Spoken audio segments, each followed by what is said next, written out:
ځکه چې هغه بې قصوره حیاناکه پیغله د هغه خپله وه د خپل کاله تور سرې وه د هغه ملګرو زمونږ پروګرام جاری دی او زه یو شعر دی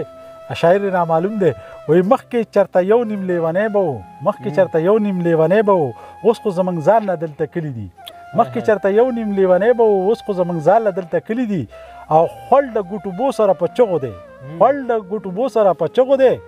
او غټ غټ دریابونه ګوره غلي دي نو زموږ غټ غټ شاعران دي غریبانان خو غلي دي یا هغو سره د کتاب د اشاعت پیسې نه وي یا دغه وي ډېره ښایسته ښایسته شاعري وي احساسات وي په هغې کې د هغو ژوند وي فلسفه وي که نه د پښتو درد بیان کړی وي د هغو مسایل بیان کړي وي هغه سره نه وي دغه شانته یو شاعر زموږ سره موجود دی طایب صاحب چې زموږ د شنګلې سیمې د اباسین ته نږدې دلته کې اوسېږي امیر طایب صاحب هغه بېشکه چې هغه سترګې چې دي د سترګو نه معذوره دی خو د زړه په سترګو هغه ډېر یو ښکلی سوچ لري او فکر لري د زړه سترګې کولاوي دي محسوس کوي امیر طایب صاحب دوی کتاب دی د طایب صاحب ملګرو ډېر ښه شاعري کوي دوی مخامخ نه یم چې دوی ناستې زه دوی صفات کومه خو ډېره بهترینه شاعري ده د طایب صاحب الله دې ورله ډېر ژوند ورکړي دعاګویې د دوی دپاره طایب صاحب تاسو چې کوم نظم دی هغه نظم که تاسو موږ ته ووایي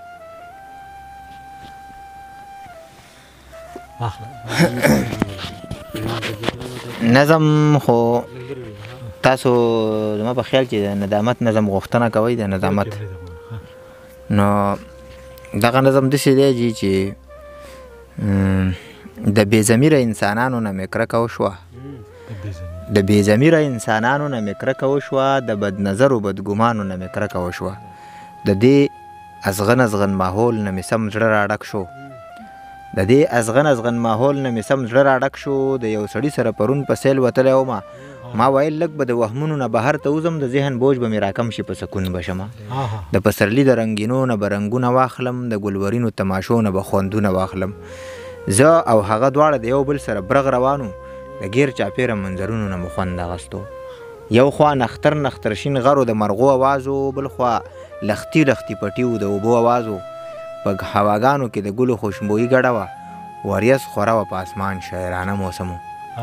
که زړه راښکونکې نظارې او تماشې ډېرې وې ولې خپل ساندې ساندې فکر مې بدل نه کړی شو موږ په شنو پلو روانو د سیند غاړې ته تلو چې بل اړخ ته په ښه ډېره فاصله کې موږ نه یوه تور سرې را روانه د منګي په سر وه د ګور پړونې نه یې پته د حیا لګېده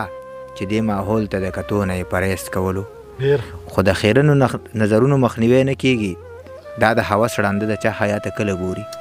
زما سره چې کوم ملګری و حیران یې کړم زما سره چې کوم ملګری و حیران یې کړمه خدای خبر مخې ته د چا تصویر یې ودرېدلو چې په خبرو دوړولو کې یې سوچ نه کو د هغې پاکې پرښتې خلاف یې خوله پرانسته ورپسې داسې نازیبه الفاظ یې وویل چې مناسب نه و د پښتون فطرت له شانه سره ما ورته وویل دا څه په ګډو وډو سرې په هر چا ښه ګمان کوه بدګماني حرام ده پردو تور سرو باندې داسې الزام مه لګوه ځکه چې موږ هم په کورونو کې تور سرې لرو ما ورته ډېر نصیحت وکړلو تر خپله وسه هغه مجبوره د عادت نه و خاموشه نه شو ویل ستا یقین به وشي خو لږ صبر کوه چې رانږدې شو نو چېړمه یې ته ګوره که نه موږ لا په شر و چې هغه راته راورسېدو سړی اق دق شو خوله یې بند شوه سر یې ښکته شولو هم خپل ضمیر ته او هم ماته ملامته شولو ځکه چې هغه بې قصوره حیاناکه پیغله د هغه خپله وه د خپل کاله تور سرې وه د هغه خپله وه د خپل کاله تور سرې وه چې دغه نظم ډېر زبردست طایب صاحب ډېره زیاته مننه خوشحاله اوسئ